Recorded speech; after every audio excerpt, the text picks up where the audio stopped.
ইসলাম বলেছেন, একজন মুমিনের পায়ে যদি একটা কাঁটা বিঁধে, চলতে চলতে একটা কাঁটা বিঁধে, এর বিনিময়ে আল্লাহ পাক তার গুনাহগুলো মাফ করে দিবেন। তো যে বিষয়টা বলছিলাম যে আল্লাহ রাব্বুল আলামিন সূরা আরাফের 179 নম্বর আয়াতে বলেছেন যে আমি প্রচুর জিন আর মানুষকে সৃষ্টি করেছি জাহান্নামের জন্য, যার দলিল আমরা একটা হাদিস থেকে দিলাম যে উম্মতে মুহাম্মাদি 73 দলে ভাগ হয়ে যাবে, যার 72টা দলই জাহান্নামে যাচ্ছে, একটা জান্নাতে যাবে। তার মানে সংখ্যা কম হচ্ছে। আরেকটা দলিল দিচ্ছিলাম যে আল্লাহ রাব্বুল আলামিন কুরআনুল কারীমের শব্দের অপচয় করেন না। একটা শব্দ দিয়ে তিনি একটা কওমের ইতিহাস তুলে ধরেছেন। যেমন যুলকারনাইন যাচ্ছিলেন পূর্ব দিকে, যেতে যেতে একটা কওমকে দেখলেন যে কওমের সূর্যের আলো থেকে বাঁচার মতো প্রযুক্তি জানা ছিল না, এতই মানবেতর জীবনযাপন করত। আল্লাহ পাক এই কওম সম্পর্কে বললেন কাযালিক, এরা এমনই ছিল। একটা শব্দ দিয়ে কওমের পুরো হিস্ট্রি বলা শেষ।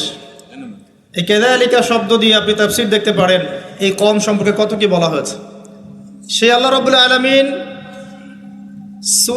সূরাতুর রহমানের মধ্যে একই আয়াত 31 বার রিপিট করলেন বা 32 বার রিপিট করলেন, ফাবিআইয়ি আলাই রাব্বিকুমা তুকাযিবান। মানে কি, কারণটা কি? কারণ এই সূরার মধ্যে এমন কিছু আছে যেটা আল্লাহ পাক চাচ্ছেন আমরা বেশি বেশি করে বুঝি। তোমরা আল্লাহর কোন কোন নিয়ামতকে অস্বীকার করবে? আল্লাহ রাব্বুল আলামিন আমাদেরকে কৃতজ্ঞ হতে বলছেন এই সূরার মধ্যে। আমরা যদি আল্লাহর নিয়ামত চতুর্দিকে দেখি তাহলে গুণে শেষ করতে পারবো না। আল্লাহ পাক বারবার স্মরণ করাচ্ছেন তোমরা আল্লাহর কোন কোন নিয়ামতকে অস্বীকার করবে। এরপরেও মানুষ আল্লাহদ্রোহী আচরণ করছে।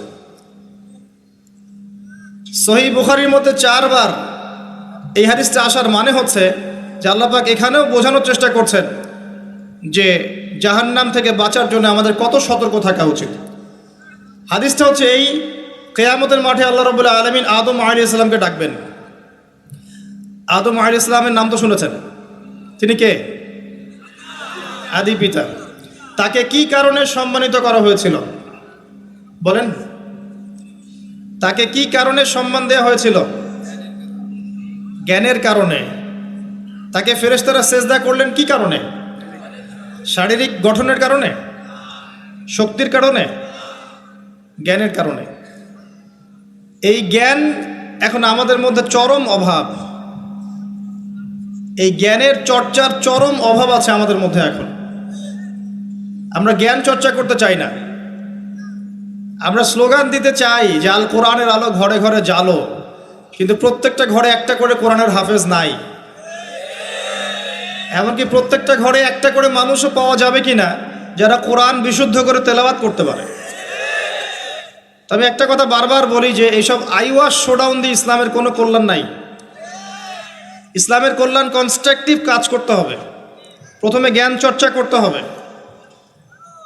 ক্লাসিক্যাল সাবজেক্টগুলো পড়তে হবে। ফর এক্সাম্পল কোরআন, অ্যারাবিক সাহিত্য, ফর এক্সাম্পল হাদিস, রাসূলের জীবনী সাল্লাল্লাহু আলাইহি ওয়াসাল্লাম, ফর এক্সাম্পল সিরাত, ইসলামের হিস্ট্রি, ইসলামিক ইকোনমিক্স, জিওপলিটিক্স, এবং আপনি যেখানে পড়ছেন সায়েন্স, আর্টস, কমার্স, এগুলো পড়বেন। পড়াশোনা করে জ্ঞান চর্চা করতে আমরা চাচ্ছি না, আমরা রাতারাতি ফল পেতে চাই। এই জন্য আইওয়াশ শোডাউনে বেশি ব্যস্ত থাকি। এগুলোতে ইসলামের কোনো খায়ের নাই, কল্যাণ নাই। আসেন, আদম আলাইহিস সালামকে আল্লাহ পাক ডাকবেন, ডেকে বলবেন তোমার সন্তানদের মধ্য থেকে জাহান্নামীদেরকে আলাদা করে দাও। আদম আলাইহিস সালাম বলবেন হে আল্লাহ কতজনকে আলাদা করে দেব? আল্লাহ রাব্বুল আলামিন বলবেন প্রতি 1000-এ 999 জনকে জাহান্নামের জন্য আলাদা করে দাও। বলেন ইন্না লিল্লাহ ওয়া ইন্না ইলাইহি রাজিউন। প্রতি 1000-এ 999 জনকে জাহান্নামের জন্য আলাদা করে দাও। আপনি গাণিতিকভাবে এটাকে ব্যাখ্যা করতে যায়েন না। এখানে বোঝানো হচ্ছে মেজরিটি, অর্থাৎ বেশিরভাগ মানুষ জাহান্নামে যাচ্ছে, কোনো সন্দেহ নাই। হ্যাঁ, এটা ঠিক, জাহান্নামে যাওয়ার পরে কবিরা গুনাহগার যে ব্যক্তিরা আছে তাদের জন্য নবী সাল্লাল্লাহু আলাইহি ওয়াসাল্লাম সুপারিশ করবেন। এবং যার অন্তরে সরিষা দানা পরিমাণ ঈমান ছিল, মন থেকে লা ইলাহা ইল্লাল্লাহ সাক্ষ্য দিয়েছে, একদিন না একদিন সে জান্নাতে যাবে ইনশাআল্লাহ। কিন্তু আমরা কি চাইবো জাহান্নামের শাস্তি ভোগ করে জান্নাতে যেতে? জাহান্নাম কি এটা একটা হাদিস দিয়ে বুঝাচ্ছি। আল্লাহ রাব্বুল আলামিন এই পৃথিবীর সবচেয়ে সুখী মানুষটাকে, এই পৃথিবীতে যার কোনো দুঃখ কষ্ট কিচ্ছু ছিল না, এই মানুষটাকে ডেকে নিয়ে আসবেন।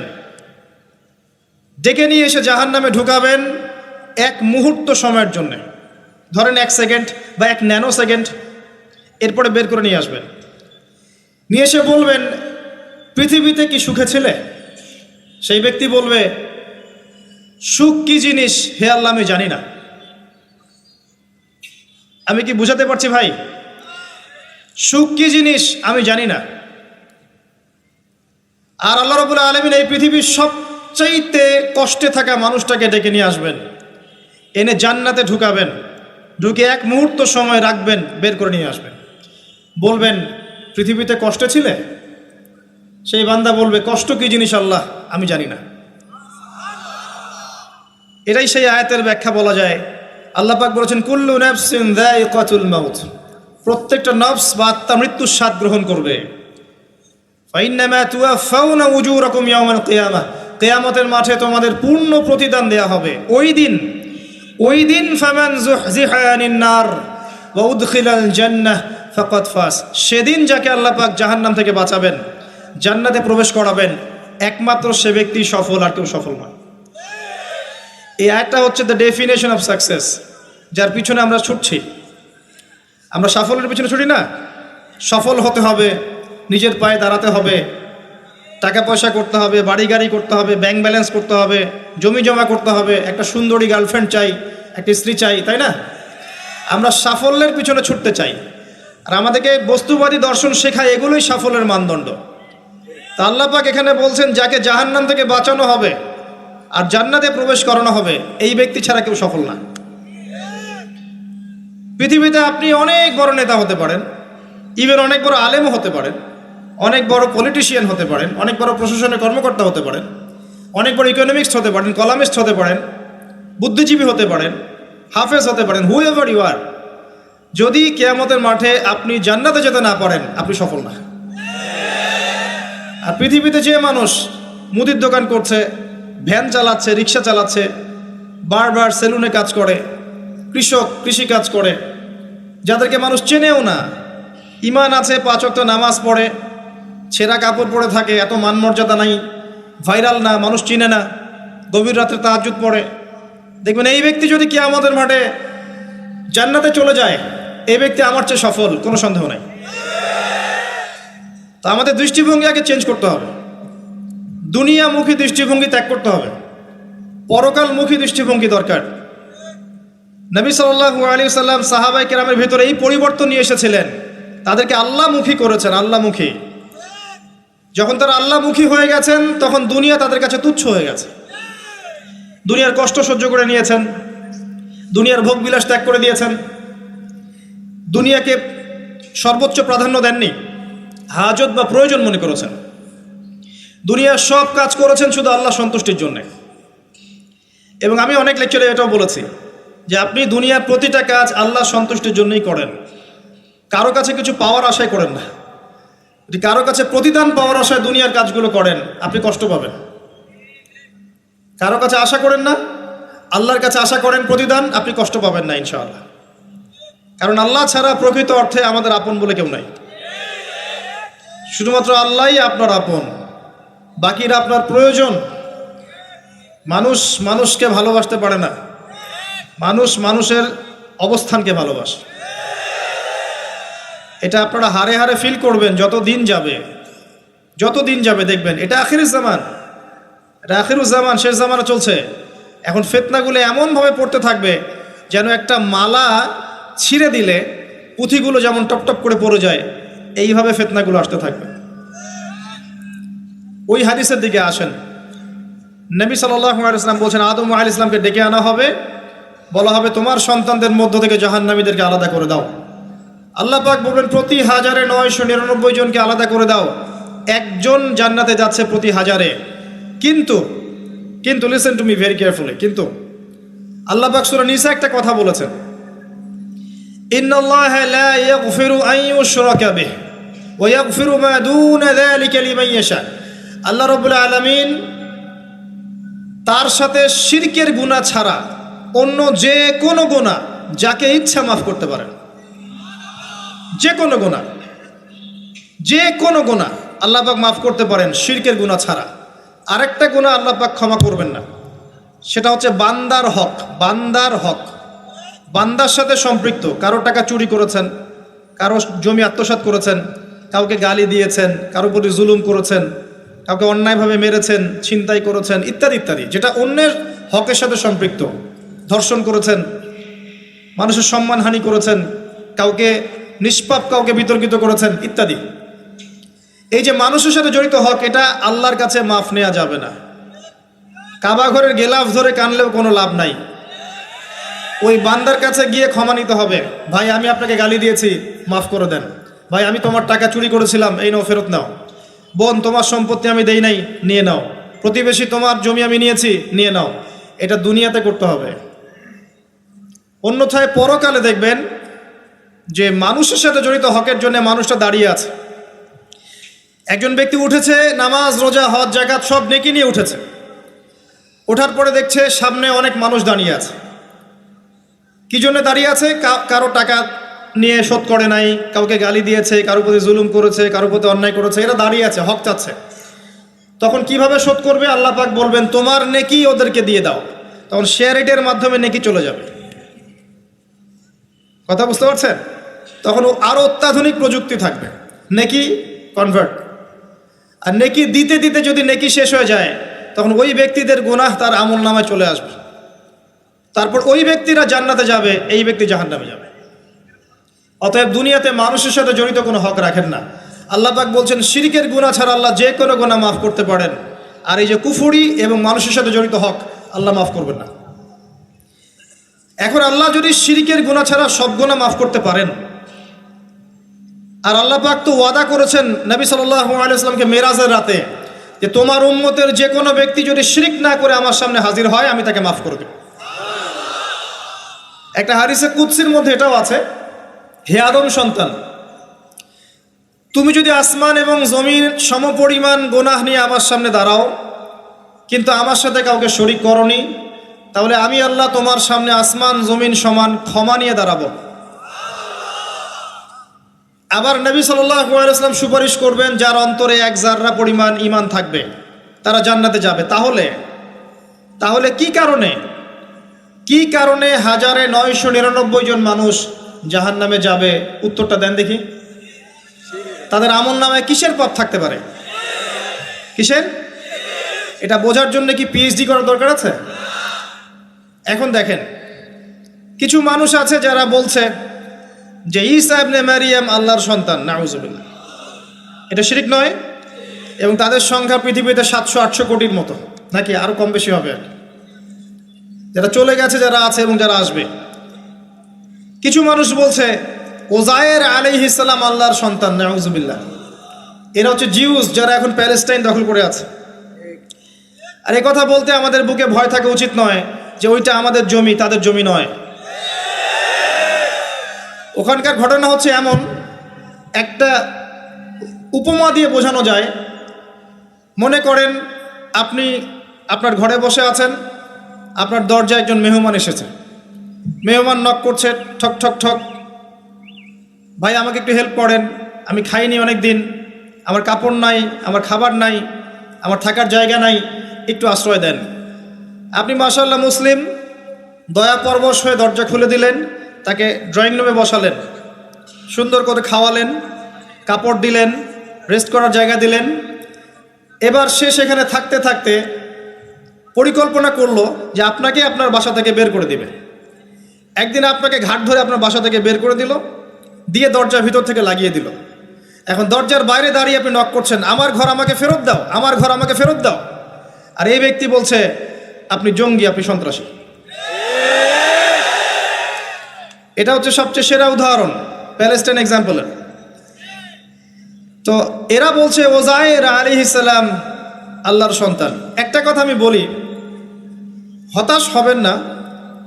ফেরাউন তার দলবল নিয়ে যখন লোহিত সাগরে ধাওয়া করছিল মুসা আলাইহিস সালামকে, আল্লাহ পাক কি করেছেন? আল্লাহ পাক সব সৈন্যকে আগে লোহিত সাগরে এনেছেন, আনার পরে মুসা আলাইহিস সালামকে পার করে দিয়েছেন। তারা যখন মাঝখানে এসেছে, তখন আল্লাহ পাক ডুবিয়ে দিয়েছেন। ঠিক আছে, আল্লাহ পাক ঠিক একই কাজটা করবেন ইনশাআল্লাহ এই জেরুজালেমে ইনশাআল্লাহ তাআলা। সবাইকে এনেছেন আল্লাহ পাক পৃথিবীর বিভিন্ন জায়গা থেকে। একটা নির্দিষ্ট সময় পর্যন্ত ওরা বিশ্বকে রুল করবে সামনে, একটা নির্দিষ্ট সময় পর্যন্ত এরা বিশ্বকে শাসন করবে সামনে অচিরেই। কিন্তু এরপরে আল্লাহ রাব্বুল আলামিন ঈসা ইবনে মারিয়ামকে নামাবেন এবং তার হাতে তাদের নেতা মাসিহুদ দাজ্জাল নিহত হবে ইনশাআল্লাহ তাআলা। এবং পুরো কমিউনিটি একসাথে কলাপস করে যাবে, পৃথিবী থেকে তার নাম অস্তিত্ব মুছে যাবে ইনশাআল্লাহ তাআলা।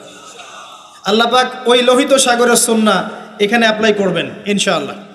আল্লাহ পাক এই কারণে একত্রিত করেছেন, এটা আল্লাহ পাকের স্টাইল সুন্নাহ। আসেন, এরা বলছে উযাইর আলাইহিস সালাম আল্লাহর সন্তান। আবার দেখেন কিছু মানুষ বলছে আল্লাহকে পাওয়ার জন্য স্ট্যাচু ওয়ার্শিপ করা যায়, এরা হচ্ছে আল্লাহকে পাওয়ার মাধ্যম। কিছু মানুষ বলছে কবরে সেজদা করা যায়, কবরে শায়িত ব্যক্তি আল্লাহর কাছে সুপারিশ করবে। কিছু মানুষ বলছে আল্লাহ ছাড়া অন্য কারো কাছে দোয়া করা যায়, তিনি অনেক বুজুর্গ ব্যক্তি ছিলেন, আমার দোয়া পৌঁছে দিবেন আল্লাহ পর্যন্ত। কিছু মানুষ বলছে আল্লাহ ছাড়া অন্য কারো নামে নজর করা যায়, জবাই করা যায়, কসম করা যায়, ইত্যাদি ইত্যাদি। আর কিছু মানুষ আল্লাহর হালালকে হারাম করছে, আল্লাহর হারামকে হালাল করছে। কিছু মানুষ তাকদীরকে অস্বীকার করছে, ভাগ্যকে অস্বীকার করছে। কিছু মানুষ দুনিয়া নিয়ে এতই ব্যস্ত হয়ে আছে দিনের জাররা পরিমাণ ফিকির নাই। আবার কিছু মানুষ এই উম্মতের মধ্যে দাবি করছে মুহাম্মদ সাল্লাল্লাহু আলাইহি ওয়াসাল্লাম শেষ নবী নন, আরও নবী আসতে পারে, এবং তারা প্রকাশ্যে মাহফিল করারও চেষ্টা করছে এখন বাংলাদেশ। আবার কিছু মানুষ বলছে আমরা কোরআন মানি, হাদিস মানি না। এই যতগুলো কথা আমি বললাম এর প্রত্যেকটাই হচ্ছে শিরক। এই শিরকগুলো হয় তিনভাবে: চিন্তায় শিরক হয়, কথায় শিরক হয় এবং কাজে শিরক হয়। চিন্তা, কাজ এবং কথা, আকীদায় শিরক থাকে, আমলে শিরক থাকে, আবার কথাতেও শিরক থাকে। এই শিরকের পাপের কারণে আল্লাহ রাব্বুল আলামিন বেশিরভাগ মানুষকে জাহান্নামে দিবেন, বলেন নাউযুবিল্লাহ।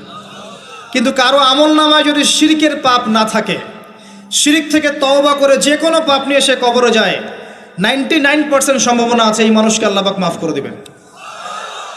তাহলে আমরা আজকে এতটুকু শিখলাম, প্রথমে সবচেয়ে বেশি কেয়ারফুল থাকতে হবে শিরকের ব্যাপারে, সবচেয়ে বেশি কেয়ারফুল থাকতে হবে শিরকের ব্যাপারে এবং বেদাআতের ব্যাপারে।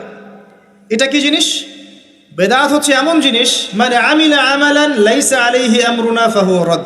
নবী সাল্লাল্লাহু আলাইহি ওয়াসাল্লাম বলেছেন, কেউ যদি এমন কোনো কাজ করে ইসলামের মধ্যে যেই কাজের পিছনে আমার কোনো দলিল নাই, প্রমাণ নাই, আমার পক্ষ থেকে কোনো আদেশ নাই বা নিষেধ নাই, কোনো হুজ্জত নাই, এটাই বেদাত, প্রত্যাখ্যাত। মানে আপনার প্রতিটা কাজ হতে হবে শুধুমাত্র নবী সাল্লাল্লাহু আলাইহি ওয়াসাল্লামের সুন্নাহ মতো। এই জায়গায় নতুন কোনো পদ্ধতি চালু করলে আপনি বেদাতি হয়ে যাবেন। বেদাতির পরিণতি কি? তার সমস্ত আমলগুলোকে আল্লাহ পাক ধুলো বানিয়ে দিবেন। দলিল সূরা ফুরকান, সব কিছু বলার সময় পাচ্ছি না মাহফিলে। আরও কি? আরও আছে। বুখারী হাদিসে এসেছে নবী সাল্লাল্লাহু আলাইহি ওয়াসাল্লাম হাউজে কাউসারের সামনে দাঁড়িয়ে থাকবেন এবং এই কাউসারের পানি যে একবার পান করবে কিয়ামতের মাঠে, সে আর কখনো পিপাসার্ত হবে না। নবী সাল্লাল্লাহু আলাইহি ওয়াসাল্লাম পানি পান করাবেন উম্মতকে, হঠাৎ পর্দা পড়ে যাবে। আল্লাহ নবী বলবেন ইন্নাহুম মিন্নি, এরা তো আমার উম্মত। পর্দা পড়ে গেল কেন? তাকে জানানো হবে ইন্নাকা লা তাদরি মা আহদাসা বা'দাক, হে নবী আপনি জানেন না আপনার মৃত্যুর পর এরা আপনার শরীয়তের মধ্যে কত বেদাত চালু করেছিল। তো বেদাতীদের সম্পর্কে নবী সাল্লাল্লাহু আলাইহি ওয়াসাল্লাম বলবেন সুহকান সুহকান লিমান গায়্যারা বা'দি, দূর হও যারা আমার দ্বীনের মধ্যে সংযোজন করেছো, দূর হয়ে যাও। নবীজি অভিশাপ দিবেন, নাউযুবিল্লাহ। আরেকটা মারাত্মক বিষয় হচ্ছে বেদাত করতে থাকলে মানুষ তওবা করে না। একজন চোর তওবা করতে পারে, সে জানে এটা খারাপ কাজ। একজন জেনাকারী তওবা করতে পারে, সে জানে এটা খারাপ। একজন পতিতালয়ের মেয়ে তওবা করতে পারে, সে জানে এটা খারাপ। কিন্তু যে ব্যক্তি ইসলামের কাজ করছে ভালো মনে করে, সে মনে করছে এগুলো কল্যাণের কাজ, ভালো কাজ, সে কখনো তওবা করতে চাইবে না। এই কারণে বেদাতি শেষ পর্যন্ত তওবা করে না। অতএব শিরকার বেদায়াতের এই পাপ থেকে দূরে থাকেন। এরপরে আমি সামনে যাই। আরেকটা মেজর জিনিস থেকে আমাদেরকে বেঁচে থাকতে হবে, সেটা হলো হারাম রিজিক। আজকে আমাদের রিজিকের যে সিস্টেমটা আছে এর মধ্যে বেশিরভাগ পরিবারে হারাম রিজিক ঢুকে গেছে, বলেন নাউজুবিল্লাহ। কেউ সরাসরি হারাম, কেউ ঘুরিয়ে ফিরিয়ে হারাম। সবচেয়ে বড় মারাত্মক যে হারামটা ঢুকেছে তার নাম হচ্ছে রিবা বা সুদ। ম্যাক্সিমাম আমরা সুদখোর। আমার কিসের দাড়ি টুপি এগুলো দেখার প্রয়োজন নাই, আমি নিজেও সুদখোর। কিভাবে? প্রত্যক্ষভাবে না হলে পরোক্ষভাবে। মনে করেন আমি একটা ফ্ল্যাটে ভাড়া থাকি, ফ্ল্যাটের মালিক আমার ভাড়ার টাকা দিয়ে তার ব্যাংকের লোন শোধ করে, পরোক্ষভাবে আমি সুদের সাথে সম্পৃক্ত আছি। আপনি বাঁচতে পারবেন না। এই জামানা সম্পর্কে নবী সাল্লাল্লাহু আলাইহি ওয়াসাল্লাম বলেছেন, এমন একটা জামানা আসবে যেই জামানায় মানুষ সুদ থেকে বেঁচে থাকতে পারবে না। যে বেঁচে থাকার চেষ্টা করবে তার গায়েও সুদের ছিটা ফোটা গিয়ে লাগবে, কোনো সন্দেহ নেই। এটা সেই জামানা, টপ টু বটম সব জায়গায় সুদ। আর জানি না এই আয়াতগুলো কোরআনে আছে কি না আদৌ, বা এগুলো মানুষকে শোনানো হয় কি না আদৌ। তা আমি আমার জায়গা থেকে চেষ্টা করছি। আল্লাহ পাক কোরআনে বলেছেন। কে বলেছেন? আল্লাহ বলেছেন। আমি অনুবাদ করছি, আমি জাস্ট অনুবাদক। সূরা বাকারা 279 থেকে পড়া শুরু করেন। আল্লাহ পাক বলছেন, ইয়া আইয়ুহাল্লাযীনা আমানু, হে মুমিনগণ, তুমি যদি মুমিন হয়ে থাকো, হে মুমিনগণ, ইত্তাকুল্লাহ, তোমরা আল্লাহকে ভয় করো। ইত্তাকুল্লাহ, তোমরা আল্লাহকে ভয় করো। ইত্তাকুল্লাহ, তোমরা আল্লাহকে ভয় করো।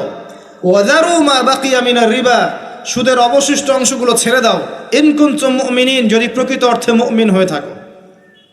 ওয়া ইন লাম তাফআলু, আমি আল্লাহ বলছি তোমরা যদি এটা না করো, ফাযরু বিহারবিন মিনাল্লাহি ওয়া রাসূলিহি, তাহলে আল্লাহ এবং তার রাসূলের সাথে যুদ্ধের ঘোষণা শুনে রাখো। গো অ্যাহেড, এখন রাস্তা আপনার। আমি অনুবাদ করে শুনিয়ে দিয়েছি, আপনার কান পর্যন্ত পৌঁছে গেছে। এখন decision is yours, path is yours, choose your path. রাস্তা আপনার, আপনি ফিক্স করেন কি করবেন। যদি আপনি সুদ খান 1 নাম্বার, অথবা দেন 2 নাম্বার, 3 আপনি সাক্ষী থাকেন, 4 লিখে রাখেন, আপনি সমান পাপী। এই 4 শ্রেণীর মানুষকে নবী সাল্লাল্লাহু আলাইহি ওয়াসাল্লাম অভিশাপ দিয়েছেন, লাআনত করেছেন। আর নবী সাল্লাল্লাহু আলাইহি ওয়াসাল্লাম অভিশাপ নিয়ে যদি আমরা কবরে যাই, তাহলে মান নবিয়ুক উত্তর দিতে পারবো, এটা বিশ্বাস করা বোকামি। তার অভিশাপ নিয়ে যদি আমরা হাসরের মাঠে উঠি, হাউজে কাউসারের পানি পাবো, প্রত্যাশা করাটা বোকামি হবে। তার অভিশাপ নিয়ে যদি আমরা হাসরের মাঠে উঠি, তাহলে তিনি আমাদের জন্য সুপারিশ করবেন, এটা ভাবা বোকামি হবে। মেরাজের রাতে আল্লাহ রাসূল দেখে এসেছেন, 1 শ্রেণীর মানুষকে রক্তের নদীতে ফেলে মাথা ফাটিয়ে দেয়া হচ্ছে। নবী জিজ্ঞাসা করলেন সাল্লাল্লাহু আলাইহি ওয়াসাল্লাম, এরা কারা হে জিবরাইল? জিবরাইল আলাইহিস সালাম বলেন, এরা আপনার উম্মতের সেই সব ব্যক্তি যারা ছিল সুদখোর, যারা সুদের মধ্য দিয়ে মানুষের রক্ত চুষে খেয়েছে। আজকে রক্তের নদীতে এদেরকে ফেলে মাথা ফাটিয়ে দেয়া হচ্ছে। কি করবেন আপনি ফিক্স করেন। ইসলাম তরবারির জোরে ছড়ায় নাই। আমি আপনার গর্দানে তরোয়াল ধরে বলবো না যে সুদ ছেড়ে দেন, বলবো? কেউ বলবে না। ইসলাম এভাবে ছড়ায় নাই। ইসলাম সৌন্দর্য দিয়ে ছড়িয়েছে, সুন্দর উপদেশ দিয়ে ছড়িয়েছে। উদউ ইলা সাবিলি রাব্বিকা বিল হিকমা ওয়াল মাউইযাতিল হাসানাহ ওয়াজাদিলহুম বিল্লাতি হিয়া আহসান, এভাবে ইসলাম ছড়িয়েছে। ফাযাক্কির ইন নাফাআতি যিকরা সায়াযাক্কারু মান ইয়াখশা, হে নবী আপনি উপদেশ দিন, যদি উপদেশ কাজে লাগে শীঘ্রই যারা আল্লাহকে ভয় করে তারা আপনার উপদেশ গ্রহণ করবে ইনশাআল্লাহ। ওয়া ইয়াতাজান্নাবুহাল আশকা, যারা পাপাচারী ফাসিক তারা উপদেশ গ্রহণ করবে না। ফাযাক্কির ইন্নামা আনতা মুযাক্কির, আপনি উপদেশ দিন, আপনি শুধু উপদেশদাতা। লাস্তা আলাইহিম বিমুসাইতির, আপনি কারো উপর দারোগা নন। এটা একজন দায়ীর কাজ, একজন আলেমের কাজ, এর বেশি কিছু না। আমাদের ম্যাক্সিমাম রিজিকের মধ্যে সুদ ঢুকে গেছে। হয় আমরা খাচ্ছি, না হলে দিচ্ছি, না হলে সাক্ষী থাকছি, না হলে লিখে রাখছি। আরেকটা কথা বলি, এই হাদিসটাও শুনে রাখেন। নবী করিম সাল্লাল্লাহু আলাইহি ওয়াসাল্লাম, কার নবী? আপনার তো, আপনারই তো নবী। তিনি বলেছেন সুদের পাপের 73টা শাখা আছে। কতটা? যার সর্বনিম্ন শাখা হচ্ছে নিজের মায়ের সাথে জেনা করা। এখানে যদি একটা বিল্ডিং থাকে, যে বিল্ডিংয়ের মধ্যে মনে করেন কথার কথা নাউজুবিল্লাহ অনেক প্রস্টিটিউট মহিলা আছে, কথা বুঝতে পারছেন? এখানে আছে অনেক প্রস্টিটিউট মহিলা যারা এখনকার ভাষায় সেক্স ওয়ার্কার্স, কারণ তারা যৌনকর্মী বলতে চায়, পতিতা শব্দ ইউজ করতে চায় না, তারা এটাকে একটা স্বীকৃতি দিতে চেষ্টা করছে আর কি। সেক্স ওয়ার্কার্স এটা একটা কাজ, নাউজুবিল্লাহ। এই কারণেই সমাজে বেশি বেশি মহামারী ছড়াবে, এই কারণেই সমাজে এমন কিছু পাপ ছড়াবে, এমন কিছু রোগ ছড়াবে যে এই রোগগুলো কখনো ছিল না ইতিহাসে। এই কারণেই হাদিসে এসেছে শেষ জামানায় যখন অশ্লীলতা বেড়ে যাবে, বেহায়াপনা বেড়ে যাবে, নগ্নতা বেড়ে যাবে, তখন সমাজে বেশি বেশি এমন রোগ ছড়াবে যে এই রোগগুলো আগে কখনো ছিল না। মনে করেন এখানে এমন একটা বিল্ডিং আছে, সেখানে কিছু সেক্স ওয়ার্কার্স আছে, এখানে কেউ ম্যানেজার, কেউ কাজ করে, কেউ মনে করেন দারোয়ান, কেউ মনে করেন ডিলার এগিয়ে দিচ্ছে, কেউ মনে করেন যে ঘরে ঢুকিয়ে দিচ্ছে, ইত্যাদি ইত্যাদি। এক একজন এক এক সেকশনে কাজ করছে, আর একটা কর্পোরেট সেকশনের মতো। এখন আপনি কি তাদের কারো বাসায় দাওয়াত খেতে চাইবেন? আপনি কি তাদের কারো উপার্জন খেতে চাইবেন? যদি এমন হয় এখানে সব সেক্স ওয়ার্কার্স নয়, সবাই আমাদের মা, নাউজুবিল্লাহ। শব্দটা প্রয়োগ করলাম আঘাত করার জন্য, কারণ নবীজি বলেছেন মায়ের কথা। মনে করেন এরা সবাই আমাদের মা, নাউজুবিল্লাহ। এখন কি আপনি এটাকে পছন্দ করবেন? এখানে যদি কেউ কাজ করে তার রিজিক খেতে চাইবেন? রিবার মধ্য দিয়ে আমরা এগুলো করছি, কোনো ফিকির নাই, যায় আসে না কাজ কারো কিছু, দিব্যি খাচ্ছে। যখন দেখবেন পাপ করতে করতে করতে করতে আমার মনের মধ্যে কোনো রিয়াকশন হচ্ছে না, তখন বুঝে নেবেন কলব মরে গেছে, ডিস্ট্রয়েড, ডেড হার্ট। হ্যাঁ, একজন মুমিনের পরিচয় হচ্ছে ছোট ছোট পাপ তার কাছে পাহাড়ের মতো মনে হবে, আর একজন ফাসিকের পরিচয় হচ্ছে বড় বড় পাপ তার কাছে মাছির মতো মনে হয়, তাড়ালেই চলে যাবে। আরও আছে, সহিহ বুখারীর একটা হাদিসে নবীজি বলেছেন, যে ব্যক্তি 1 দিরহাম সুদ খায় সে যেন 36 বার জেনা করেছে।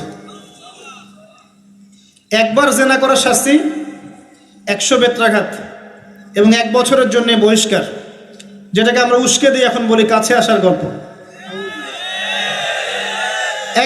একবার সূরা নূর পড়েন, সূরা নূরের প্রথম আয়াতগুলো পড়েন। যদি কেউ জেনা করে একবার 100 বেত্রাঘাত এবং 1 বছরের জন্য বহিষ্কার। আর যদি কোনো বিবাহিত ব্যক্তি করে তার শাস্তি হচ্ছে রজম, পাথর নিক্ষেপ করে হত্যা করা। আর 1 দিরহাম সুদ খেলে আপনি 36টা মেয়েকে রেপ করছেন। এবার চিন্তা করেন, এই শাস্তিগুলো যদি দুনিয়ায় কার্যকর না হয় এবং দুনিয়াতে যদি আমরা তওবা না করে যেতে পারি, পরকালে কার্যকর হবে কোনো সন্দেহ নাই। দুনিয়াতে শোধ করে যাওয়া ভালো পরকালের চাইতে। অতএব আল্লাহর ওয়াস্তে আমি হাত জোর করে রিকোয়েস্ট করছি, আল্লাহর ওয়াস্তে সুদ ছেড়ে দেন। ভ্যান চালায় খান, সবজি বিক্রি করে খান, একটা ছোট কাপড়ের ব্যবসা করে খান, একটা মাছের আড়ত করে খান, গবাদি পশু প্রতিপালন করে খান, কৃষিকাজ করে খান, আল্লাহর ওয়াস্তে সুদে যায় না। আপনার পুরো দুনিয়া এবং আখিরাত বরবাদ হয়ে যাবে এবং আপনি এর মধ্য দিয়ে আল্লাহর সাথে যুদ্ধ করছেন, নবীর সাথে যুদ্ধ করছেন। এর উপরেও আছে পেপার মানির মধ্যে সুদ। ওই যে বললো 1 দিরহাম, এই দিরহাম আবার কি জিনিস? দিরহাম মানে রৌপ্য মুদ্রা, দিনার এটা কি জিনিস? স্বর্ণ মুদ্রা, ইসলামিক মুদ্রা। সেই যে চলে গেছে ব্রিটিশরা আসার আগে, এখন আর দেখা যায় না। একটা গোল্ড কয়েন যার মূল্যটাকে ইকোনমিক্সের ভাষায় বলে ইন্ট্রিনসিক ভ্যালু। এই ভ্যালুটা এই স্বর্ণ মুদ্রার ভিতরেই থাকে। একটা পেপার মানির ভ্যালু, ইন্ট্রিনসিক ভ্যালু এর ভিতরে থাকে না, এর বাইরে থাকে, যেটাকে আপনি নিয়ন্ত্রণ করতে পারবেন, কমাতে পারবেন, বাড়াতে পারবেন। আর এর সাথে যখন পেট্রো ডলার অ্যাড হয়েছে তখন তো মাশাআল্লাহ জুলুম আরও উপরে উঠে গেছে। আর যারা পেট্রো ডলার সিস্টেম চালু করেছে, এইসব ভোগবিলাসী আরবদেরকে আমরা বলি এরা হচ্ছে আমিরুল মুমিনিন, নাউজুবিল্লাহ, সুবহানাল্লাহ। কত অন্ধ হলে মানুষ এদেরকে আমিরুল মুমিনিন মনে করতে পারে, যারা মুসলিমদের প্রপার্টি সব আমেরিকার হাতে তুলে দিয়েছে, আর সেই প্রপার্টি দিয়ে এরা বোম্বিং করে করে সারা বিশ্বের মধ্যে মুসলিম হত্যা করছে। আল্লাহ পাক সেই যে বলেছেন সূরা মাইদার মধ্যে 51 নম্বর আয়াতে, ইয়া আইয়ুহাল্লাযীনা আমানু, হে মুমিনগণ, লা তাত্তাখিযুল ইয়াহুদা ওয়ান নাসারা আউলিয়া, হে মুমিনগণ তোমরা ইহুদি এবং খ্রিস্টানদেরকে বন্ধুরূপে গ্রহণ করো না। কে বলেছেন? আল্লাহর চেয়ে কি আমি জিওপলিটিক্স ভালো বুঝি? আল্লাহর চেয়ে আমি আমার ভালো মন্দ ভালো বুঝি? কাদেরকে? বা'দুহুম আউলিয়া ও বা'দ, যারা একে অপরের বন্ধু, যারা একে অপরের বন্ধু। ওয়া মান ইয়াতাওয়াল্লাহুম মিনকুম ফাইন্নাহু মিনহুম, তোমাদের মধ্যে কেউ যদি ওদের দিকে মুখ ফিরায় সে তাদের অন্তর্ভুক্ত, এই উম্মার কেউ না তারা। সে যেই হোক, বিশ্বের এইসব নামধারী মুসলিম কান্ট্রিদের চাইতে বাংলাদেশের পররাষ্ট্রনীতি অনেক ভালো আছে, হাজার গুণে ভালো আছে। কি মনে করেন আপনি? এসব ফাসেকা জালেমদেরকে আপনি আমিরুল মুমিনিন মনে করছেন?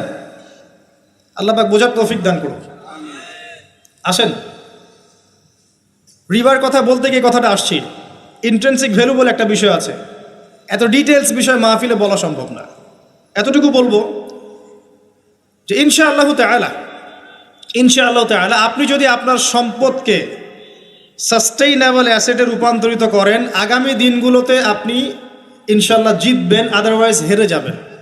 ফর এক্সাম্পল, আপনি যদি আপনার সম্পদকে জমিতে কনভার্ট করেন, গবাদি পশুর প্রজেক্ট করেন, আপনি যদি মাছের প্রজেক্ট করেন, ব্যবসা ইনভেস্ট করেন, বা কিছু গোল্ড রাখেন, কিছু সিলভার, কিছু আপনার রূপা রাখেন, ইত্যাদি ইত্যাদি, পরবর্তী সময়গুলোতে গিয়ে আপনার সম্পদের মান কমে যাবে না, ইনশাআল্লাহ বাড়বে।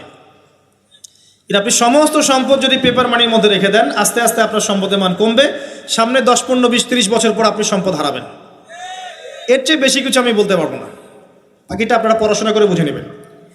যেটা বলতে চাচ্ছি, ইকোনমিক সেকশনে আমরা সবাই মোটামুটি হারামের সাথে সম্পৃক্ত। এর পাশাপাশি আছে আবার ঘুষ, আছে না? না দিলে চাকরি হয় না, সুবহানাল্লাহ। আবার অনেক আলেম ফতোয়া দিচ্ছে এখন, তুমি যদি যোগ্য হয়ে থাকো কিন্তু তোমাকে জব দিচ্ছে না, তাহলে তোমার জন্য ঘুষ দেওয়া জায়েজ। সুবহানাল্লাহ, কত ঘুরিয়ে ফিরিয়ে জায়েজ করছি আমরা, আল্লাহ ভালো জানেন। যে নিবে আর যে দিবে সমান অপরাধী দুজন। একজন ব্যক্তি মাদক দ্রব্য সেবন করে, আরেকজন ব্যক্তি মাদক উৎপাদন করে, কেউ সেল করে, কেউ ডিস্ট্রিবিউট করে, সবাই অপরাধী না? এরপরে আবার আছে দেখবেন অন্যের সম্পদ আত্মসাৎ করা, দুর্নীতি করছি, অন্যের সম্পদ আত্মসাৎ করছি। অনেক সময় দিনের লেবাজেই, ধার্মিকতার লেবাজেই মানুষের সম্পদ লুটে পুটে খাচ্ছে। কত মাজার কাছে যায় দেখেন মানুষের সম্পদ কিভাবে লুটে খাচ্ছে, আল্লাহ ভালো জানে। ওখানে যত মোমবাতি জমা পড়ে, এগুলো বিক্রি করলে আমার একটা পদ্মা সেতু হবে, আল্লাহ ভালো জানে। বেশি বলে ফেলাইছে মনে হয়। যাই হোক, এমন অনেক জায়গা আছে, গরু ছাগল দিচ্ছে, মাশাআল্লাহ মানতের টাকা দিচ্ছে। এই যে কয়দিন আগে দেখলাম একটা চ্যানেলেই দেখলাম, দান বাক্স খুলেছে, কোটি কোটি টাকা বের হচ্ছে এখান থেকে। জি, আমি মনে করতে পারছি না, বাট আমি দেখেছিলাম। তো না, ঠিক আছে, মসজিদে টাকা দিতে পারে মানুষ, সমস্যা নাই। আমি বলছি এমন জায়গা যেখানে আল্লাহর সাথে শিরক হচ্ছে। বিষয়টা হচ্ছে, আমরা ধর্মের লেবাজে অনেক সময় মানুষের সম্পদ লুটে পড়ে খাচ্ছি না? অনেক মুসলিম আছে যারা বোনের সম্পত্তির অধিকার দেয় নাই।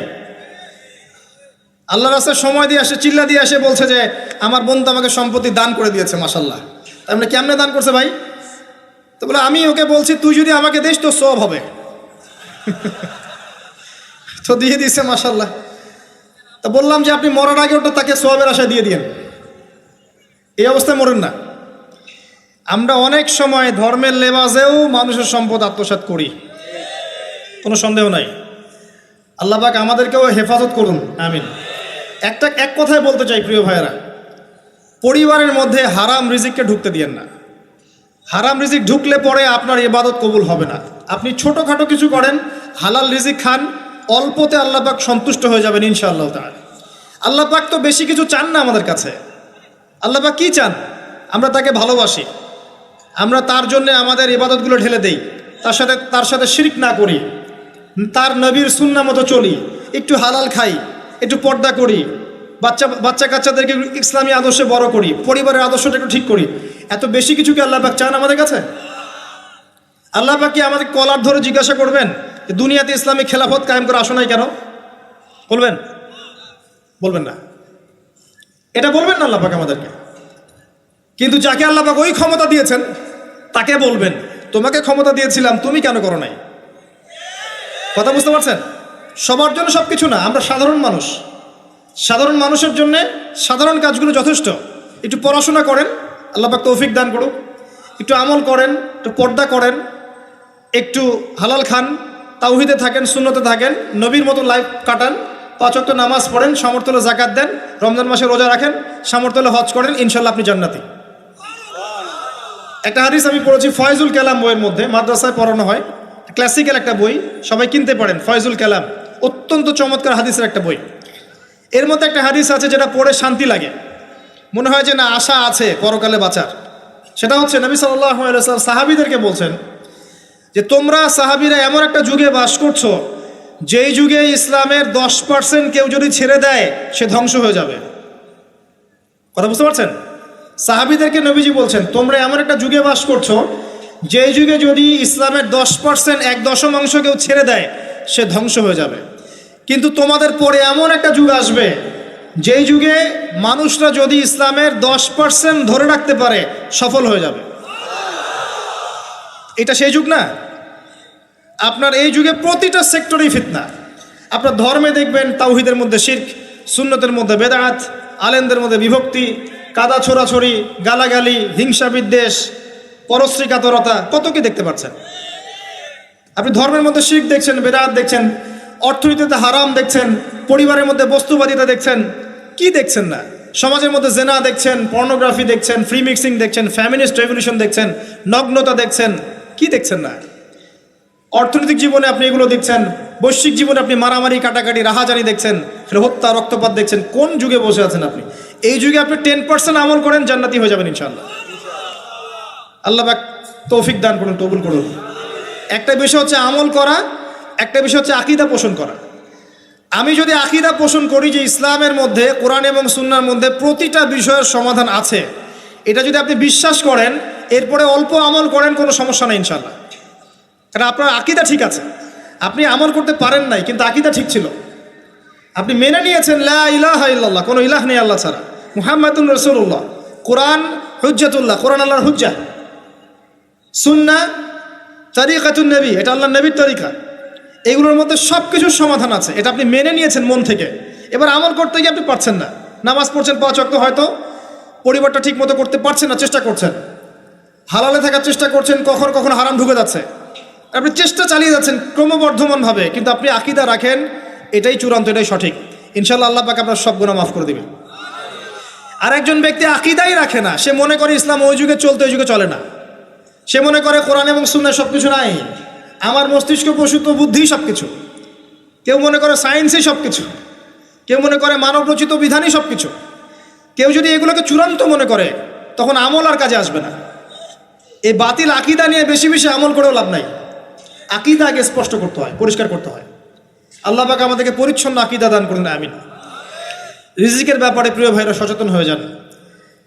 এরপরে চলে আসেন একটা মৌলিক জায়গায় আসবো, ফ্যামিলি। এখানে মা বোনরা আছেন, এখানে অনেক যুব সমাজের তরুণ তরুণীরা আছে, আমাদের পিতৃস্নেহ পিতৃমহ অনেক আমাদের পিতামহরা আছেন। এটা একটা ভালো সুযোগ এই পরিবার সম্পর্কে দুটো মৌলিক কথা বলার জন্য। আমি অনেক দিন থেকে চাচ্ছিলাম এমন একটা পরিবেশ। লিসেন ভাই, আল্লাহ পাক একটা আয়াতে বলেছেন, সূরা তাহরিম আয়াত নাম্বার 6, ইয়া আইয়ুহাল্লাযীনা আমানু, হে মুমিনগণ, কু আনফুসাকুম, নিজে জাহান্নামের আগুন থেকে বাঁচো, ওয়া আহলিকুম নারা, তোমার পরিবার বর্গকে বাঁচাও, আলাইহা মালাইকাতুন গিলাজুন শিদাদ, যেই জাহান্নামে কঠোর মনের ফেরেশতা আছেন, লা ইয়াসুনাল্লাহা মা আমারহুম ওয়া ইয়াফআলুনা মা ইউমারুন, আল্লাহ পাক তাদেরকে যে আদেশ করেন সে আদেশ পালনে তারা বিন্দুমাত্র ভূক্ষেপ করে না, মানে বিন্দুমাত্র গাফেলতি করে না। আল্লাহ পাক ভয় দেখাচ্ছেন জাহান্নামে এমন ফেরেশতা আছেন, আল্লাহ যা আদেশ করবেন তাই করবে। এই জাহান্নাম থেকে নিজে বাঁচো, পরিবার বর্গকে বাঁচাও। নিজে বাঁচবো কিভাবে? আমি বলে দিয়েছি কিভাবে। আপনি জ্ঞান অর্জন করবেন, আমল করবেন, হালাল খাবেন, তাওহীদে থাকবেন, সুন্নতে থাকবেন, ইনশাল্লাহ বেঁচে যাবেন। পরিবার বর্গকে বাঁচাবেন কিভাবে? আসেন শুরু করি শুরু থেকে। শুরুটা হবে আপনার বিয়ে দিয়ে।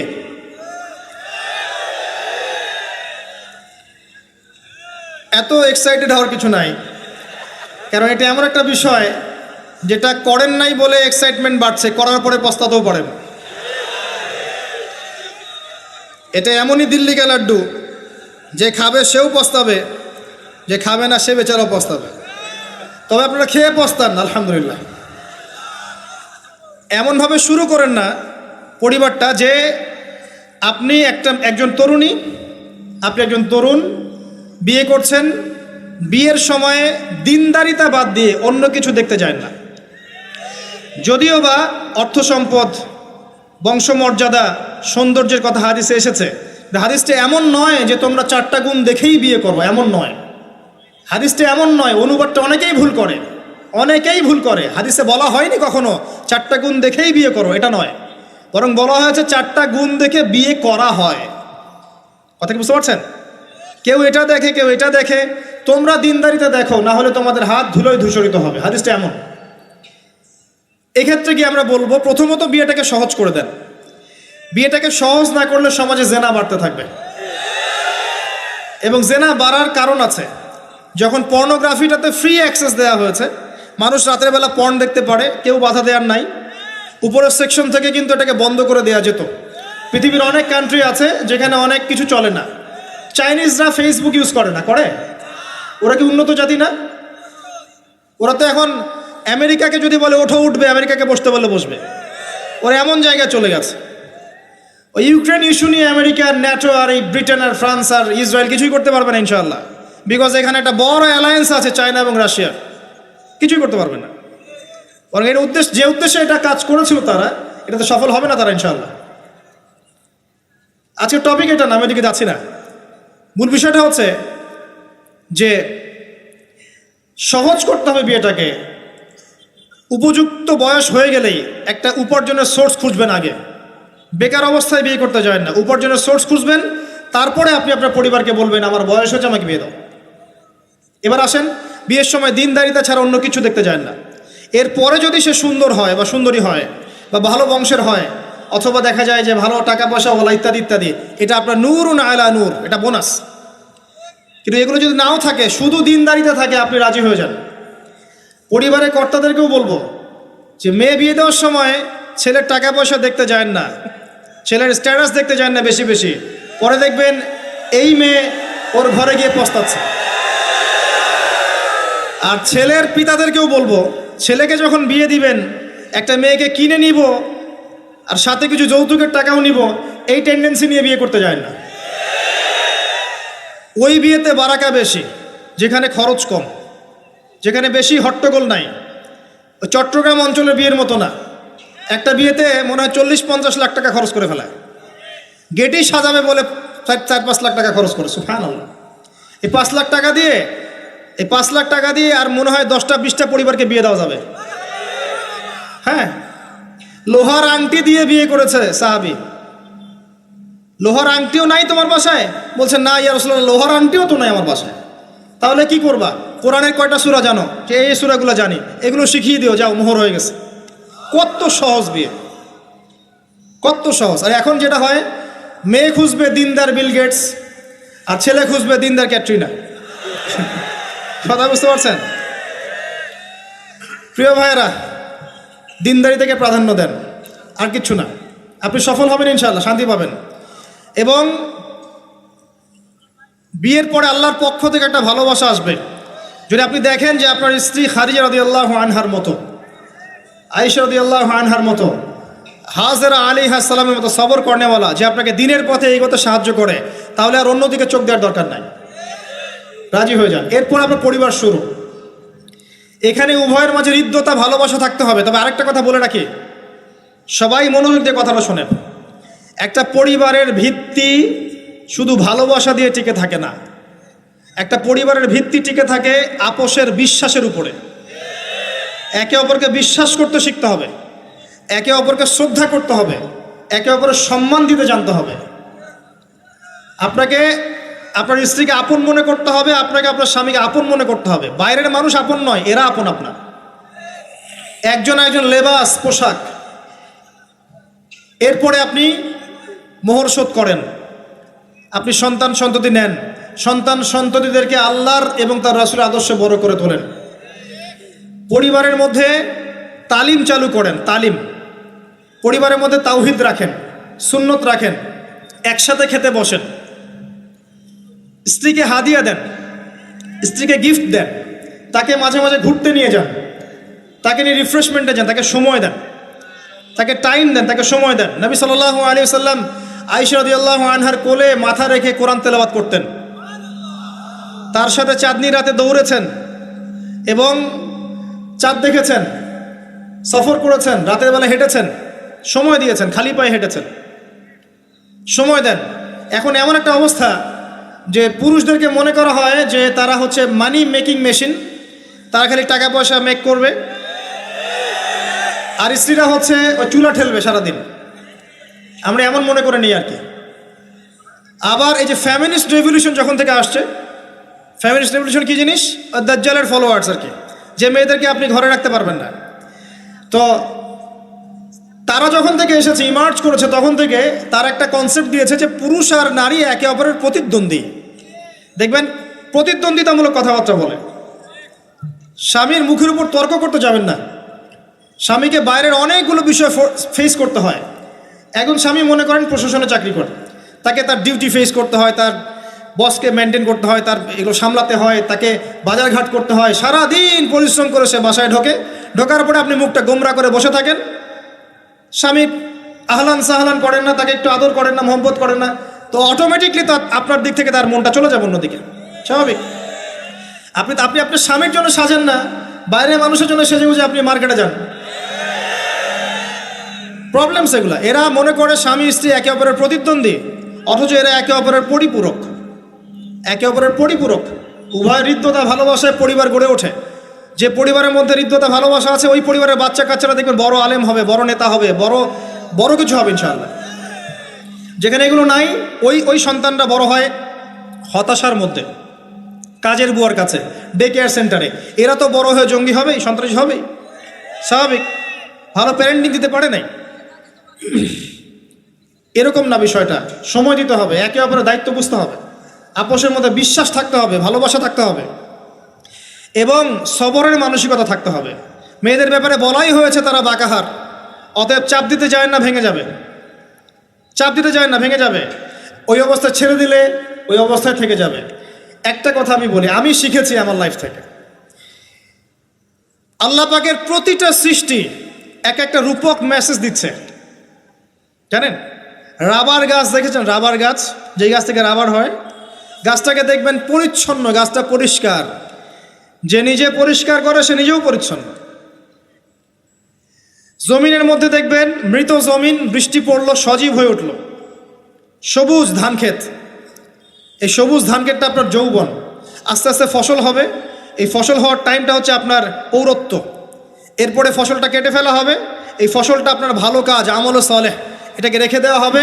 বাকিটাকে হলুদ বর্ণের যে খড়কুটা, এটাকে জ্বালিয়ে দেওয়া হবে।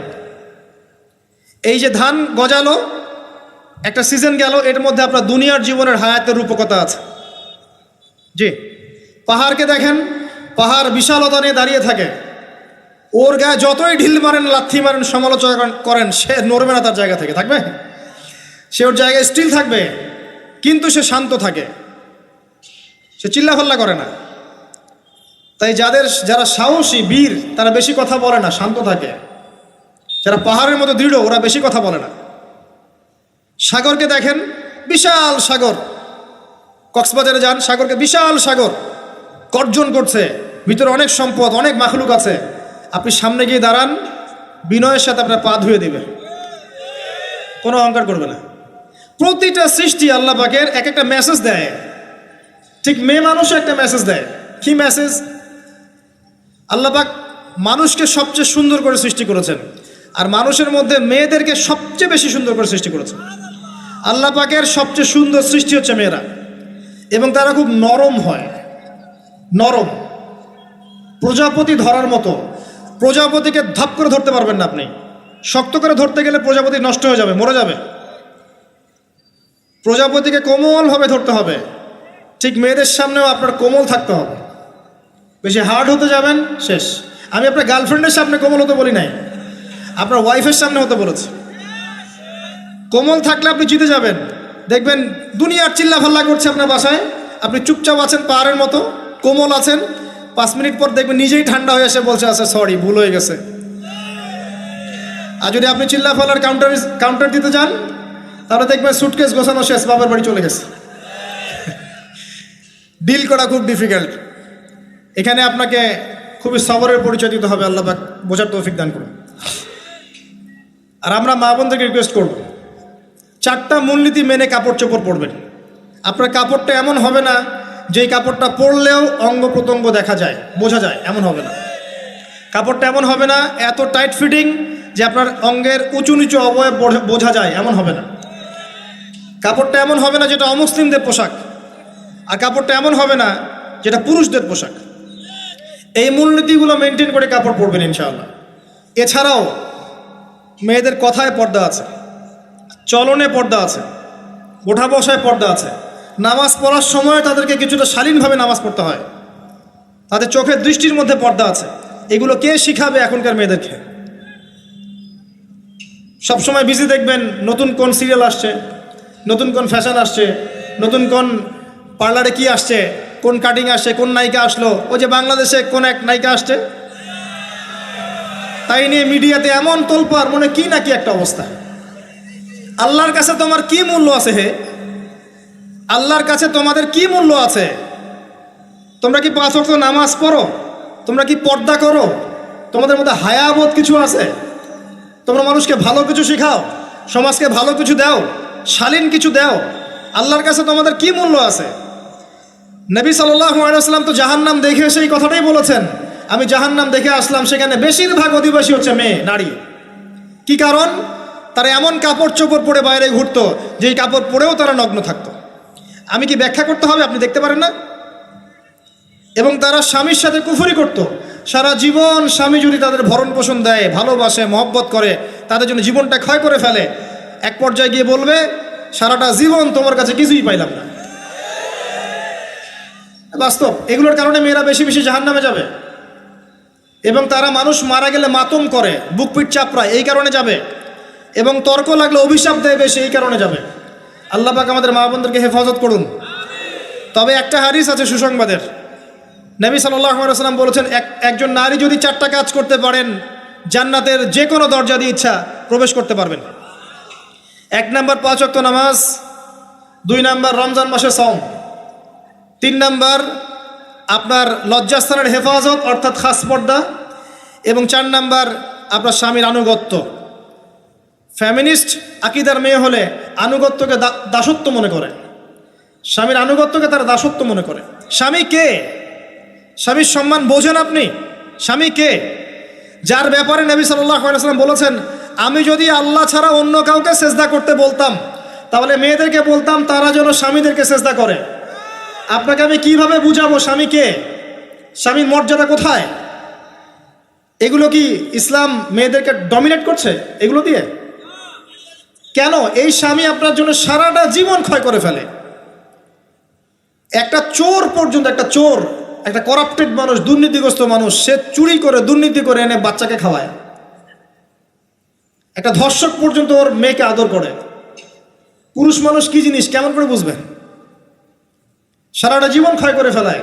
যদি আপনি তার আনুগত্য করেন, তার সামনে সুন্দর মতো থাকেন, তার কথার সাথে তর্ক না করেন, ভালোবাসা দিয়ে থাকেন, আপনার জন্য সে জীবন দিতে প্রস্তুত থাকবে। এরকম পুরুষ মানুষ। আপনাদেরকে কেউ চোখ তুলে তাকালে ওর চোখ তুলে ফেলাবে, এরকম পুরুষ মানুষ। আর এখন তো পরিস্থিতি ডিফারেন্ট। বাসায় পুরুষ বাইরের ছেলের সাথে ফোনে প্রেম হয়ে গেছে, পালায় চলে গেছে, বিয়ে করে ফেলছে। দেখবেন বাসায় স্ত্রী আছে, বাইরের মেয়ের সাথে প্রেম করে বিয়ে করা শেষ। বিয়ে করলে সমস্যা নাই, ব্যভিচার করে ফেলছে। বিয়ে সে করতেই পারে, সে যদি সমতা রক্ষা করতে পারে, সেটা তার ডিফারেন্ট ইস্যু, এটা অন্য ইস্যু। তো স্বামীর আনুগত্য আপনাকে কিভাবে বুঝাবো? এটা দাসত্ব নয়। নবী সাল্লাল্লাহু আলাইহি ওয়াসাল্লাম বলেছেন, কোনো স্বামী যদি কোনো স্ত্রীকে চায়, তার প্রয়োজনের জন্য চায়, মহব্বতের জন্যে, স্ত্রী যদি চুলায় রান্না করতে থাকে, ওই রান্না ফেলে দিয়ে তাকে আসতে হবে। হাদিস। রাতের বেলা স্বামী স্ত্রী শুয়েছে, স্বামীর চাহিদা আছে, স্ত্রীর কোনো সমস্যা নাই, স্ত্রী ফিট, ইচ্ছা করেই অহেতুক স্বামীকে বলল আমি রাজি না, উল্টা পাশে মুখ করে ঘুমিয়ে গেল। আল্লাহর নবী বলছেন, সারা রাত আল্লাহর পক্ষ থেকে একজন ফেরেশতা আসবে, এসে এই নারীকে অভিশাপ দিতে থাকবে। এখন এগুলো হাদিস শুনলে বলবে যে ইসলাম তো মেয়েদেরকে ছোট করছে। একজন মেয়ে তার, একজন স্বামীর কথা বলছে, স্বামী তার মেয়ে, তার স্ত্রী, তার মা, তার বোন, সবাইকে তার মিরাসের হক দিতে হয়। একজন মেয়ে তার বাবার সম্পত্তি পায়, কোনো কোনো ক্ষেত্রে তার ভাইয়ের সম্পত্তি পায়, তার স্বামীটা তো পায়, তার ছেলেরটাও পায়, নানি হলেও সম্পত্তির হক আছে। একটা মেয়েকে চতুর্দিক থেকে সিকিউর করা হয়েছে ইসলামে। তারপরেও কিছু ফ্যামিনিস্টের কারণে এরা বলবে যে মেয়েদেরকে ইসলাম ছোট করছে। হ্যাঁ, মেয়েদেরকে ইসলাম কেন ছোট করছে? কারণ পর্দা করে যে বাইরে বেরোতে বলেছে, ঢ্যাং ঢ্যাং করে নগ্ন হয়ে বেরোতে নিষেধ করেছে, এই কারণে। যদি বলে যে হ্যাঁ ইসলাম আপনাদেরকে ফ্রি মিক্সিংয়ের স্বাধীনতা দিচ্ছে, আপনারা সবাই ফ্রি মিক্সিং করেন, গেঞ্জি পরেন, টি শার্ট পরেন, স্যান্ডো গেঞ্জি পরে বাইরে ঘুরে বেড়ান, টাইট ফিটিং প্যান্ট পরে বাইরে ঘুরে বেড়ান, সব জায়গায় আপনারা ফ্রি মিক্সিং করেন, পর্ন দেখেন, জেনা করেন, মদ খান, ইসলাম খুব ভালো। তখন তোমাদের জন্য তো ইসলাম নয়, তোমরা জাহান্নামে যাও, আল্লাহর কি আসে যায়? ইসলাম তোমাদের জন্য নয়, তোমরা জাহান্নামে গিয়ে মরো, ইসলামের কিচ্ছু যায় আসে না। আল্লাহর ওয়াস্তে পারিবারিক আদর্শের দিকে ফোকাস করেন প্রিয় ভাই। নিজে জাহান্নামের আগুন থেকে বাঁচান, পরিবারবর্গকে বাঁচান, পরিবারবর্গকে বাঁচান। পরিবার আরেকটা পার্ট হচ্ছে আপনার পিতামাতা। পিতামাতার সাথে খারাপ আচরণ করতে যায় না আল্লাহর ওয়াস্তে। সেই ব্যক্তির জন্য ধ্বংস যার পিতামাতা বেঁচে আছে, তাদের হক আদায় করে সে জান্নাতে যেতে পারলো না, তার জন্য ধ্বংস। আরেকটা অংশ আছে আপনার সন্তান সন্ততি। বাচ্চা কাচ্চার প্যারেন্টিংটা খুব সুন্দর করে করেন। যখন আপনি স্ত্রীর সাথে মিলন করতে গিয়েছেন তখন দোয়া পড়েন, আল্লাহুম্মা বিসমিল্লাহি আল্লাহুম্মা জান্নিবনা শাইতান ওয়া জান্নিবিশ শাইতান মা রাযাকতানা। আমার মনে হয় এখনকার জেনারেশন যেগুলো আছে ফাসেক, মাদক সেবন করে, পর্নোগ্রাফিতে আসক্ত, ইয়াবাখোর, স্মাগলিং করছে, চুরি করছে, হাবিজাবি, ধর্ষণ করছে, আমার মনে হয় না তাদের পিতামাতা তাদেরকে জন্ম দেওয়ার সময় এই দোয়াগুলো পড়েছিল। কারণ পিতামাতাকে দোয়া পড়লে ওই সন্তানকে শয়তান স্পর্শ করতে পারে না। সন্তান হবে, সন্তান ছেলে হোক মেয়ে হোক, আপনার এটা নিয়ে মন খারাপ করার কিছু নাই। একজন কন্যা সন্তানকে লালন পালন করে সৎপাত্রে পাত্রস্থ করলে এই মেয়ে পরকালে আপনার জন্য জাহান্নামের আগুন থেকে ঢাল হয়ে যাবে। যার কাছে দুইজন মেয়ে আছে, দুইটা মেয়েকে সে ভালো করে মানুষ করেছে, নবী সাল্লাল্লাহু আলাইহি ওয়াসাল্লাম বলছেন সে জান্নাতে আমার সাথে এমন করে থাকবে, এইভাবে। কেউ যদি বিধবার দায়িত্ব নেয়, সেও নবী সাল্লাল্লাহু আলাইহি ওয়াসাল্লামের সাথে এইভাবে থাকবে। এতিমের দায়িত্ব নেয়, এইভাবে থাকবে। ফ্যান্টাসিতে ভুগছেন, একটা এতিম মেয়েকে বিয়ে করেন, একটা অসহায় তালাকপ্রাপ্ত মেয়েকে বিয়ে করেন, একটা বিধবা মেয়ে যার স্বামী মারা গেছে, কেউ নাই দেখার, তাকে বিয়ে করেন, তারপরে বোঝা যাবে আপনার মধ্যে কতটুকু দিন আছে। আর বর্তমান সভ্যতা আমাদের কি সমাধান দিবে? সবাই যদি দিনদের একটা করে ক্যাটরিনা খোঁজে, এই এতিম, এই বিধবা, এই যাদের দেখার কেউ নাই, এই মেয়েগুলা কি রাষ্ট্রের সম্পত্তিও থাকবে? এদের দায়িত্ব কে নিবে? পুরুষরা যদি দায়িত্ব না নেয়, কে দায়িত্ব নিবে? এখন কেউ যদি ওদের দায়িত্ব নিতে যায়, তখন তাকে আবার খারাপভাবে উপস্থাপন করা হয়, এই ব্যক্তির মনে হয় চরিত্র খারাপ। কিন্তু এদিকে বাইরে 10টা জেনা করে বেড়াচ্ছে, কোনো সমস্যা নাই। এগুলি উস্কায়। এইসব জাহেলদের জন্য ইসলাম নয়। ইসলামের প্রতিটা বেসিক ফান্ডামেন্টাল মানবতার কল্যাণের জন্যই। এগুলোকে ফরজ করা হয়নি, আপনি নফল, আপনার সামর্থ্য থাকলে আপনি করতে পারেন, না করলে কোনো সমস্যা নেই। কেউ যদি করে যে ইসলাম পরিপূর্ণরূপে পালন করার চেষ্টা করছে, এটার উপরে আমল করার চেষ্টা করছে, তাহলে আপনি তাকে ক্রিটিসাইজ করছেন কেন? কি সমস্যা আপনার? আরেকটা পার্ট হচ্ছে সন্তান সন্ততি।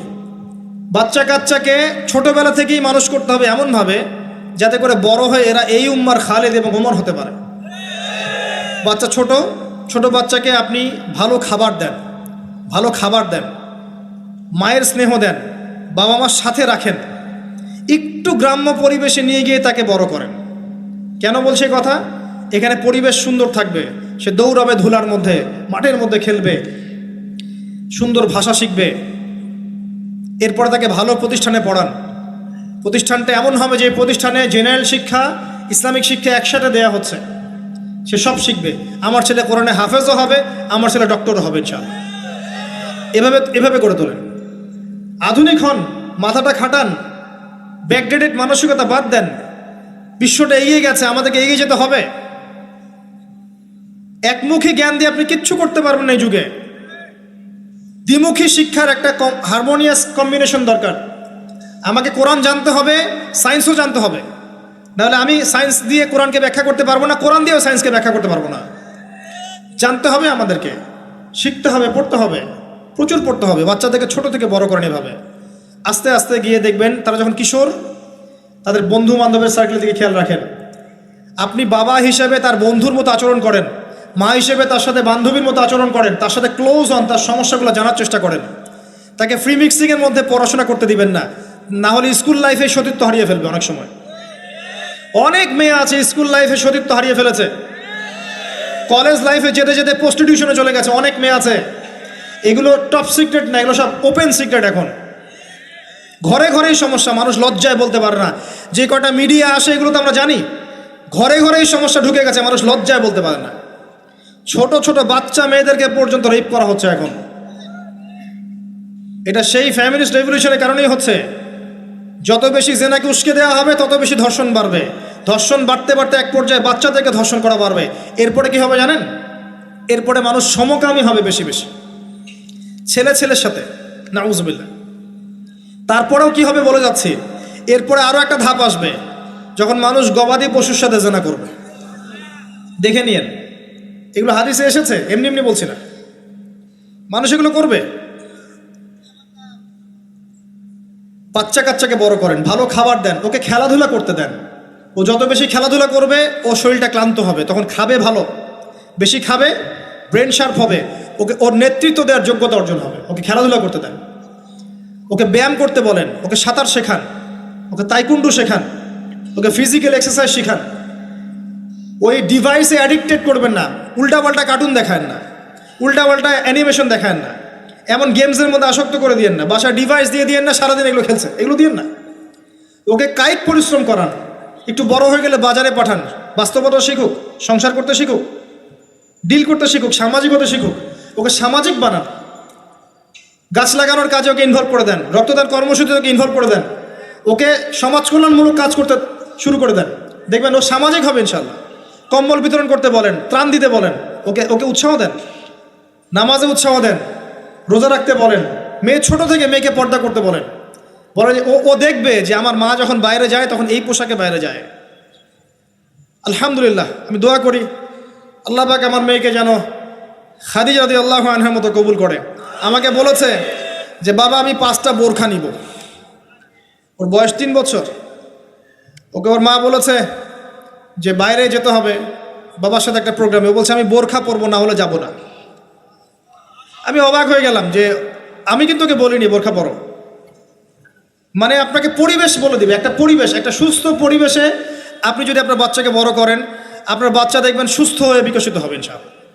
একটা অসুস্থ পরিবেশ দেন যেখানে ঝগড়াঝাঁটি, মারামারি, রাহাজানি, কাটাকাটি, সুদ, দুষ, জেনা, ব্যভিচার আছে, এই যে আপনার অপসংস্কৃতি আছে, আপনার বাচ্চাটা আস্তে আস্তে নষ্ট হয়ে বেরোন।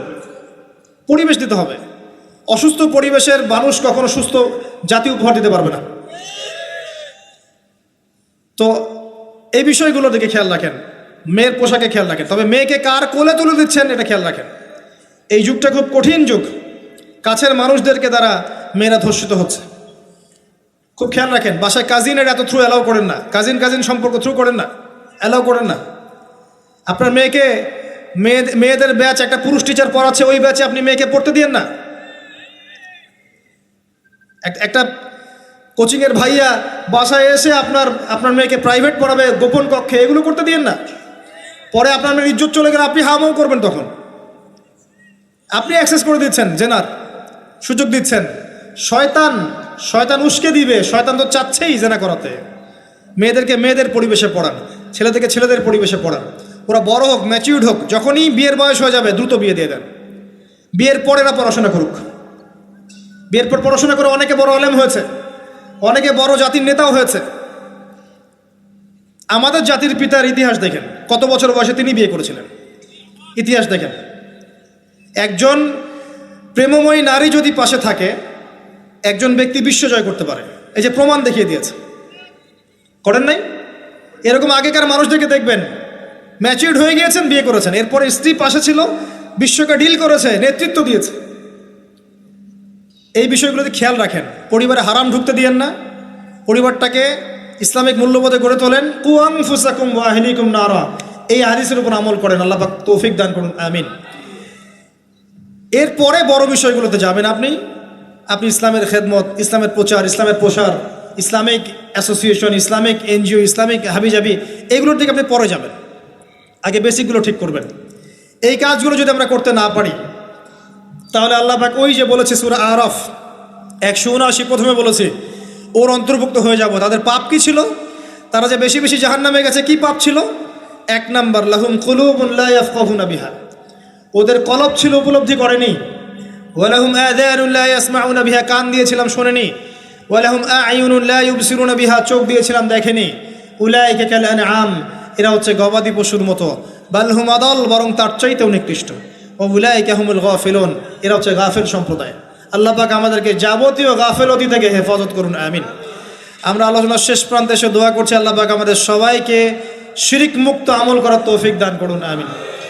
নবী সাল্লাল্লাহু আলাইহি ওয়াসাল্লামের সুন্নতের উপর থাকার তৌফিক দান করুন, আমিন। আমাদের প্রত্যেকের পরিবারটাকে আদর্শ পরিবার রূপে গড়ে তুলুন, আমিন। আল্লাহ পাক আমাদের প্রত্যেক মা বোনকে পর্দা করার তৌফিক দান করুন। আমাদেরকে ইসলামিক শিক্ষায় শিক্ষিত হওয়ার তৌফিক দান করুন। আমাদেরকে এই জাগতিক শিক্ষাকে ইসলামের কল্যাণে কাজে লাগানোর তৌফিক দান করুন। আল্লাহ পাক আমাদেরকে হালাল রিজিকের ব্যবস্থা করে দিন।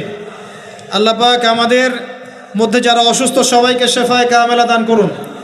আমাদের মধ্যে যারা মারা গেছে আল্লাহ পাক সবাইকে মাফ করে দিন। আমাদের প্রশাসনের ভাইদেরকে আল্লাহ পাক হেফাজত করুন, হেদায়েত দান করুন, যাবতীয় অন্যায় থেকে হেফাজত করুন, ন্যায় নিষ্ঠার সাথে দায়িত্ব পালন করার তৌফিক দান করুন। আমাদের ঊর্ধ্বতন কর্তৃপক্ষ যারা আছে, গভর্নমেন্টে যারা আছে, সবাইকে আল্লাহ পাক হেদায়েত দান করুন। আল্লাহ পাক তাদের দ্বারা দ্বীন ইসলামের খেদমত কবুল করুন।